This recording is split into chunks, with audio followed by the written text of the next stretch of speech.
সকালে স্নান করে ঠাকুর ঘরে চলে এসেছিলাম পুজো করতে। আর বুদ্ধ পূর্ণিমার সমস্ত ঠাকুরকে আমি ফুল আর মালা দিয়ে একদম সাজিয়ে পুজো করেছি। তোমরা একটু দেখো তো সাজানোটা কেমন হয়েছে। আমি চট করে ইন্ট্রোটা দিয়ে চলে আসি। Hello guys, welcome to my new channel বংকাঞ্চি।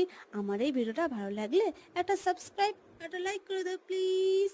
আর তারপর দুপুরে একটু ভাত আর তরকারি সবজি খেয়ে চলে গেছিলাম ফুল আনতে। আর বড় বাজারে ফুল নিয়ে যখন উঠি দেখি আকাশেটা মানে এত সুন্দর হয়ে রয়েছে, আমাকে পুরো মুগ্ধ করে দিয়েছিল। আর বাসের জন্য আমাকে অনেকক্ষণ ওয়েট করতে হয়েছিল। তারপর অ্যাট লাস্ট বাস পেয়ে আমি ঘরে এসেছিলাম, দেখি মা অলরেডি চপ আর মুড়ি রেখেছিল। তাড়াতাড়ি করে চানাচুর মাখিয়ে খেলাম। কারা এরকমভাবে মাখিয়ে খেতে ভালোবাসো আমাকে কিন্তু কমেন্ট করে জানাতে ভুলবে না। আর আজকের ভিডিওটা আমি এই পর্যন্ত রাখছি। তোমরা সবাই ভালো থেকো, সুস্থ থেকো। আবার কালকে নতুন ভিডিও নিয়ে আসবো। আজকের মতন টাটা।